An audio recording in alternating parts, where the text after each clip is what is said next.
हीरापुर गांव में रामू और महेश नाम की दो दोस्त रहा करते थे।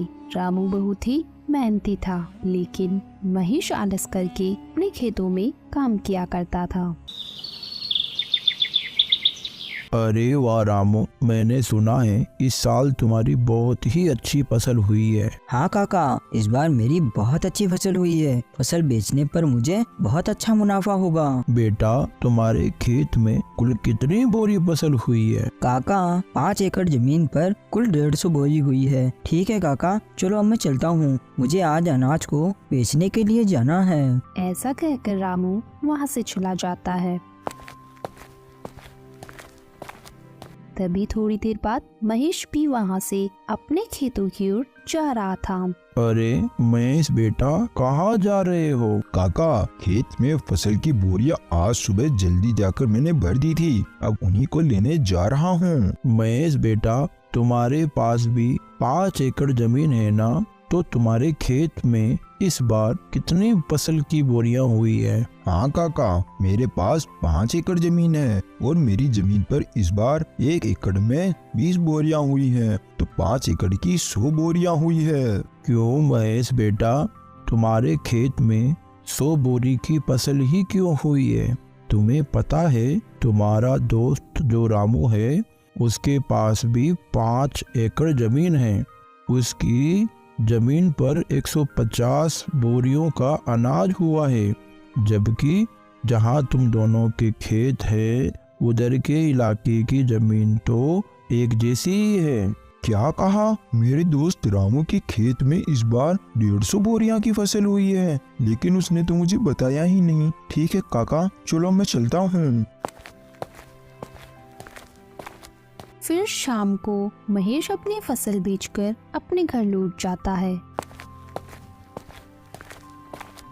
घर पहुंचकर महेश फसल के बारे में सारी बात अपनी पत्नी को बताता है। मुझे पता है आपको 50 बोरियों का नुकसान क्यों हुआ है, क्योंकि आप अपने दोस्त रामू की तरह मेहनत नहीं करते, इसलिए आपको 50 बोरियों का नुकसान हुआ है। क्योंकि आपका जब मन होता है आप जब भी खेत जाते हो, और अगर ऐसा ही रहा तो कैसे चलेगा? अरे तो भाग्यवान, इसमें मेरी भी क्या गलती है? मुझसे जितना होता है मैं वो सब कर लेता हूँ। अब मुझे तुम ही बताओ, मैं इसके अलावा क्या करूँ? आज आप अपनी जमीन को बेच दो और रामू के पास वाली जमीन को खरीद लो। अगर रामू की जमीन 5 एकड़ है तो आप भी पूरी 5 एकड़ जमीन को खरीद लो, और रामू से कहो कि अब अपन दोनों पूरे 10 एकड़ जमीन पर साथ मिलकर काम करेंगे, और जो भी मुनाफा होगा दोनों बराबर बांट लेंगे। हाँ, तुम ये बात बिल्कुल सही कह रही हो। मैं कल ही रामू के पास जाकर इस बारे में बात करूंगा, और मुझे जहाँ तक पता है रामू मेरी इस बात को टालेगा नहीं। फिर अगले दिन सुबह होने पर महेश अपने दोस्त रामू के यहाँ जाता है। और भाई रामू, कैसे हो तुम? महेश भाई, मैं अच्छा हूँ, तुम बताओ, तुम सुबह सुबह यहाँ कैसे आ गए? रामू, अपन दोनों बचपन के बहुत अच्छे दोस्त हैं, तो मैं सोच रहा था कि मेरी जमीन को मैं बेच दूं और तुम्हारी जमीन के पास ही जमीन खरीद लूं, वो भी तुम्हारी जमीन के बराबर, पूरी 5 एकड़। हाँ हाँ महेश भाई, खरीद लो, ये तो बहुत ही अच्छी बात है, मुझे भी मेरा एक अच्छा पड़ोसी मिल जाएगा। लेकिन रामू, अगर तुम्हें ऐतराज ना हो तो अपन दोनों मिलकर तुम्हारी और मेरी जमीन पर खेती करें, क्योंकि दोनों अलग अलग मेहनत करने से अच्छा है दोनों एक जगह ही मेहनत करें, इससे अपन दोनों को अच्छा मुनाफा भी होगा।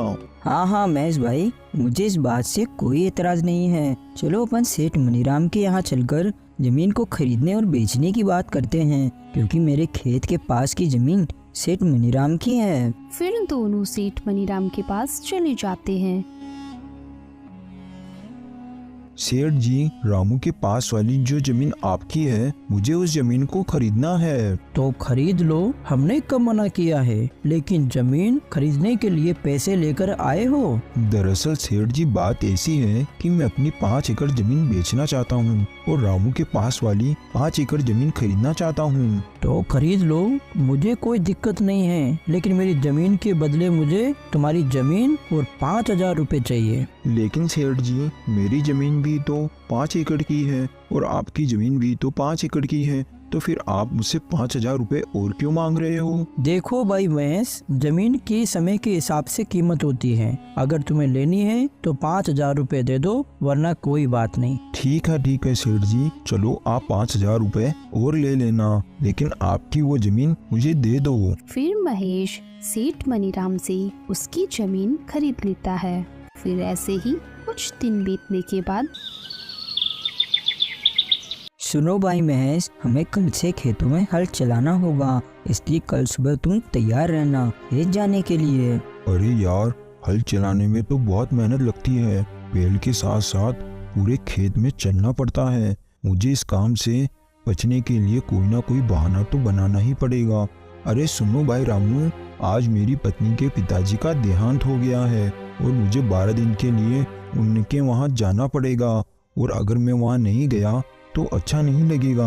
हाँ महेश भाई, ये बात तो सही है, वो तुम्हारे पिता समान है, तो तुम वहाँ चले जाना। तुम्हारे हिस्से का काम भी मैं ही कर लूँगा, तुम बेफिक्र होके चले जाओ।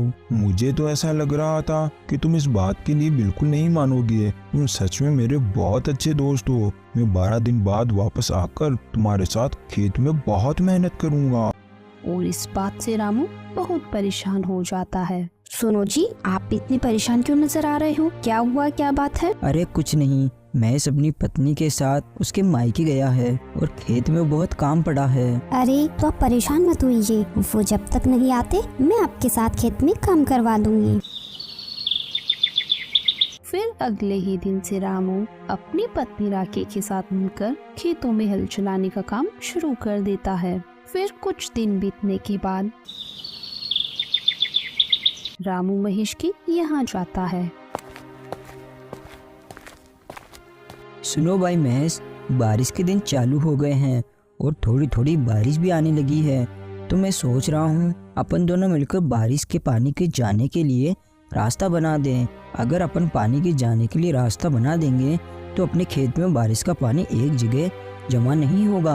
अरे लेकिन रामू भाई, मुझे आज बहुत जरूरी काम है। अरे क्या हुआ महेश भाई, इस समय तुम्हें ऐसा कौन सा जरूरी काम आ गया? अरे हाँ, मैं तुम्हें बताना तो भूल ही गया था।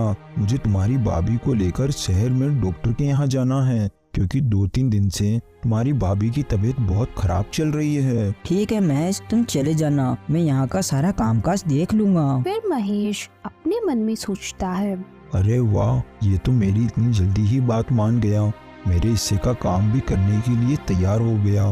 दोनों मिलकर खेतीबाड़ी करेंगे। ये तरकीब मेरी बिल्कुल सही रही, नहीं तो मुझे अकेले ही खेत में इतना सारा काम करना पड़ता।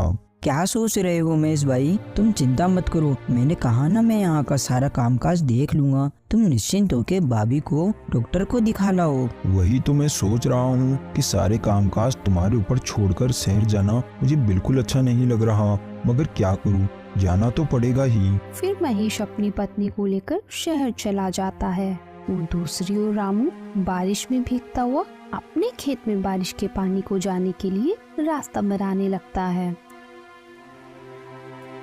फिर रात होने पर सुनो जी, मुझे ऐसा लगता है जब अपने खेत में कोई काम नहीं होता तो आपका दोस्त महेश घर पर ही रहता है, और जैसे ही आपको खेत में कोई काम होता है वो कोई ना कोई बहाना बना लेता है। मेरा शक बिल्कुल सही है, वो जानबूझकर बहाने बनाता है और शहर चला जाता है। ये तुम क्या बोल रही हो? तुम ऐसा बोलकर मेरे और मेरे दोस्त के बीच झगड़ा करवाना चाहती हो? वो मेरा बचपन का दोस्त है, वो मुझे कभी धोखा नहीं दे सकता।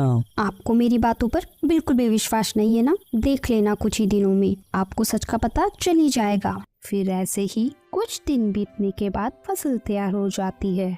महेश भाई, चलो आज हमें फसल की कटाई करनी है, क्योंकि आज शाम को ही मुझे मेरी पत्नी के साथ शाली की शादी में जाना है, और आज फसल को नहीं काटा तो कल से फसल खराब होना शुरू हो जाएगी। हाँ रामू भाई, चलो आज अपन फसल को काट कर बोरियों में भर लेंगे। फिर वो दोनों खेत में चले जाते हैं और पूरी फसल को काटकर बोरियों में भर लेते हैं।